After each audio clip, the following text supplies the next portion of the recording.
जय श्री राम। राजा जनक की लौटते ही डंका बजाकर बारात चली। छोटे बड़े सभी प्रसन्न हुए।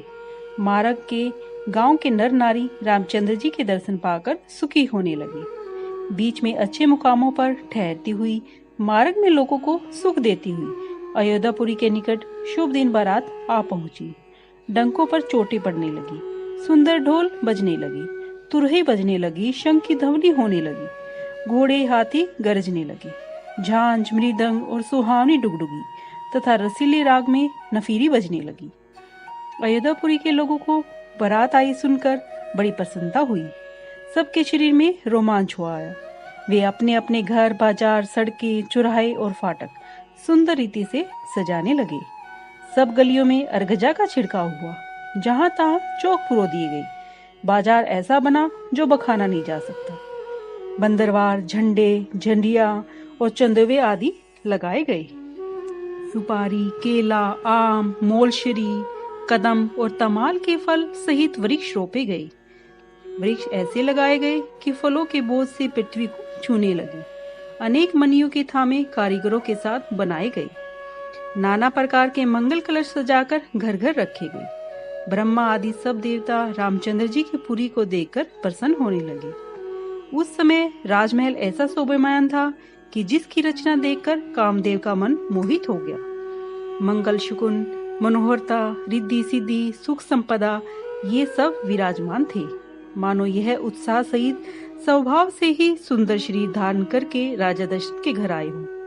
रामचंद्र जी और श्री सीता जी को देखने के लिए कहिए किसकी लालसा नहीं होती। झुंड के झुंड मिलकर सुहागन स्त्रियां ऐसे चली मानो छवि से रति का निरादर कर रही हो। सब सुमंगलों से आरती सजाकर गाने लगी, मानो सरस्वती बहुत से रूप धारण करके गा रही हो। राजमहल में हल्ला मच रहा है। उस समय के सुख का वर्णन नहीं किया जा सकता। कौशल्या, रामचंद्र जी की माताओं ने प्रेम के मारे देह की सुधि बिसार दी। फिर गणेश जी, शिव जी का पूजन कर ब्राह्मणों को बहुत सारा दान दिया। वे ऐसे प्रसन्न हुए मानो महादरिद्री चारों पदार्थ पा गए हों। प्रेम और आनंद के वश सब माताएं बेसुध हो गई। आगे पांव नहीं बढ़ते, सब अंग शिथिल हो गए। श्री रामचंद्र जी के दर्शन के लिए बड़ी आतुर हो प्रीछन का सामान सजाने लगी। अनेक बाजे बजने लगे। सुमित्रा ने प्रसन्न होकर मंगल साज सजाए।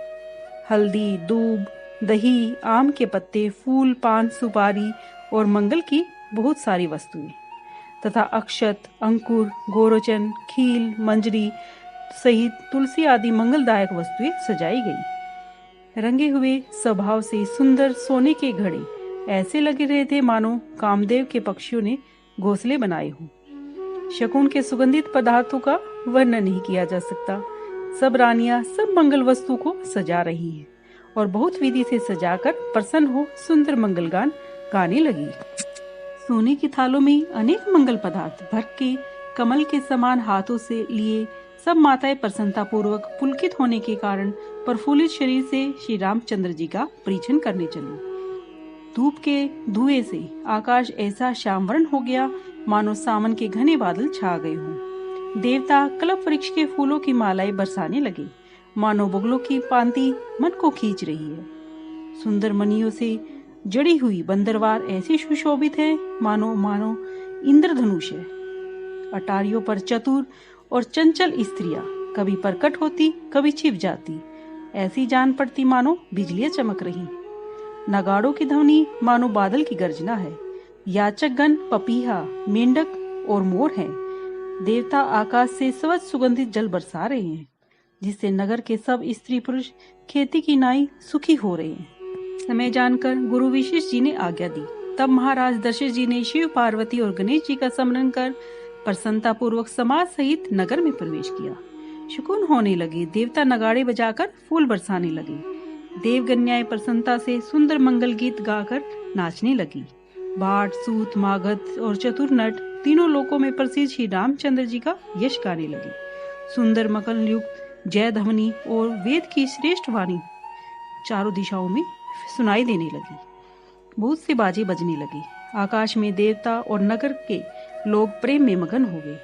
बाराती सब ऐसे सजे थे जिनका वर्णन नहीं किया जा सकता। वे बहुत ही प्रसन्न थे और सुख उनके मन में नहीं समाता था। अयोध्यावासियों ने राजा दशरथ जी को प्रणाम किया और रामचंद्र जी का दर्शन करके सुखी हुए। मणियों और वस्त्रों को न्यौछावर कर रहे और प्रेम अश्रु से भरे हुए उनके शरीर पुलकित हो गए। नगर की स्त्रियां प्रसन्न होकर आरती करने और चारों को सुंदर कुंवरों को देखकर आनंद में मगन हो गई। पालकी के सुंदर पर्दे को खोलकर दुल्हनों को देखकर सब सुखी होने लगे। जय श्री राम।